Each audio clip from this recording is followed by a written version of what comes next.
我是个正常人，对于这种不正常人干出来的事情理解不了。这两件事儿你能理解吗？大家好，我是大卫。美西时间8月1号，在27号，也就是前天，整个洛杉矶的华人圈子都在流传一个凶杀案件。我感觉这事儿我是理解不了。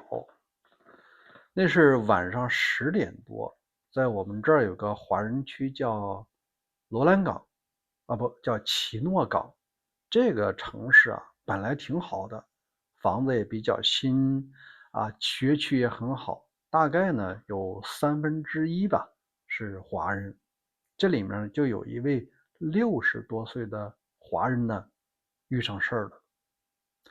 有兄弟两人，这俩人也是华人，姓博，咱就叫他博士兄弟嘛。开着辆车呢，就把这家人家的闸拉了，拉了以后呢，诱骗他出来修这个电路。出来以后啊，这俩人想要绑他，这个人肯定不愿意啊。这绑匪啊是带着枪来的，直接打了3枪，把这个人打伤了，然后把他塞到了那个车的后备箱上，绑着就跑。枪一响啊，邻居发现了，这美国邻居都很好啊，都愿意报警。那警察就开始追这车呀，这车追上了以后啊，这位首先副驾驶有一个人下来了，投降了，他没大事，但这司机啊干了一件你想不到的事儿，正常人都想不到。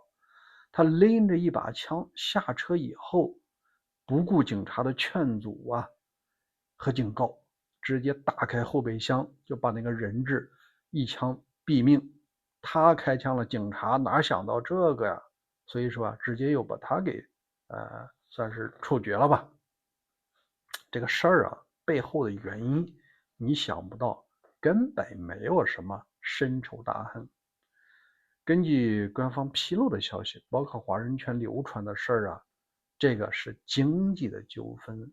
就是说被杀的这个60岁的华人和那个68岁的那个司机和67岁他弟弟，他们3个呢是生意伙伴，曾经共同投资过这个人的餐厅。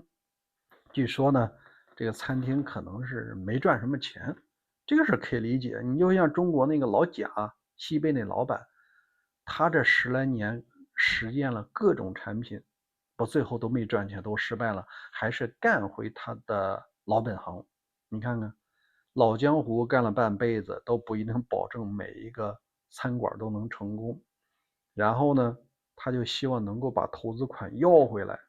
我预测啊，可能是他觉得生意不是借钱，我借钱我有借有还有利息。那既然是投资了，赢了咱分红，亏了你得认呢，你不能说亏钱了以后你把钱要回去，这不现实吧？这俩人呢是因为这个纠纷啊，等于是这个投资商去找这个生意伙伴要钱，这个人不给，他就绑架，绑架的过程中被警察看到了，然后呢，他是抱着必死的这个想法处决了人质，自己又被警察打死了。你看这里面3个家庭啊，万劫不复。首先这个被杀的这开餐馆的呢，他有3个女儿，还都在上大学的。你看60多岁，这个提前的就没了。第二个呢，他自己68岁了，对吧？这都黄土都埋到胸口的人了，干了这么一出事情，而且他还有自己的妻子和家人，在尔湾还有一个330万的豪宅，你说你犯得着吗？他自己没了，另外啊，他把他的弟弟也给坑了，这弟弟都67岁了。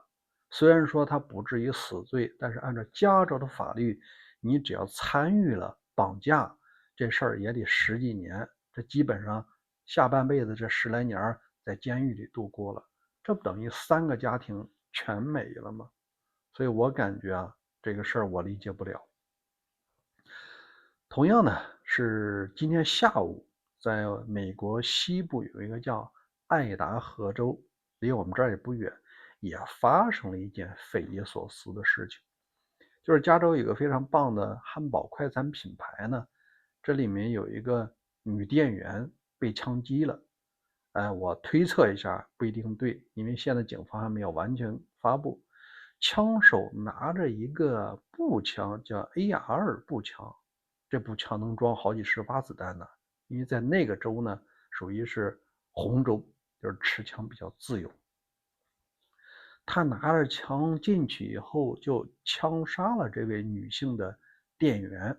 我也不清楚是因为钱呢，还是因为情感啊。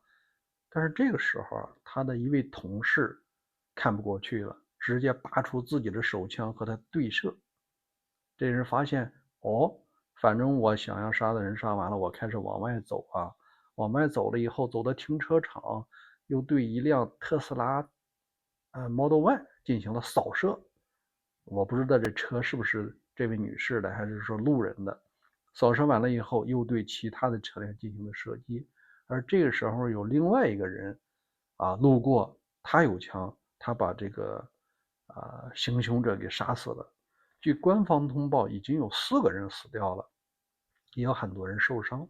这事也很难理解，就是这个人如果和这位女士有情感纠葛的话，你分手不就行了吗？分手你重新再找啊，他又不是你的私有财产，他也有重新选择情感的自由吧？你犯不着去把这个得不到就把它毁灭吧。最后呢，他自己也被其他持枪的路人给打死了。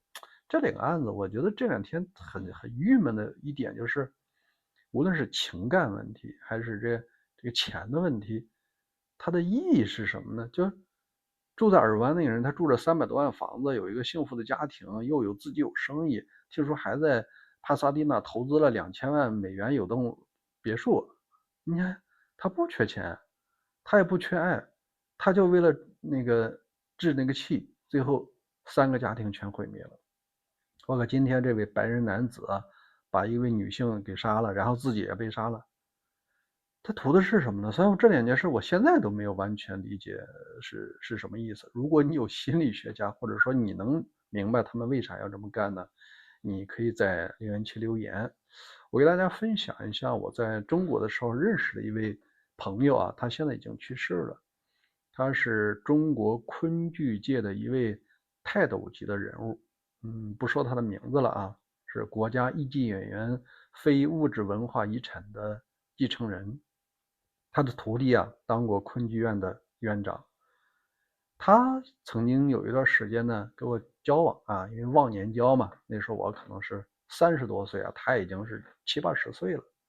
他一生积累了财富，积累的名誉桃李满天下，应该是非常成功。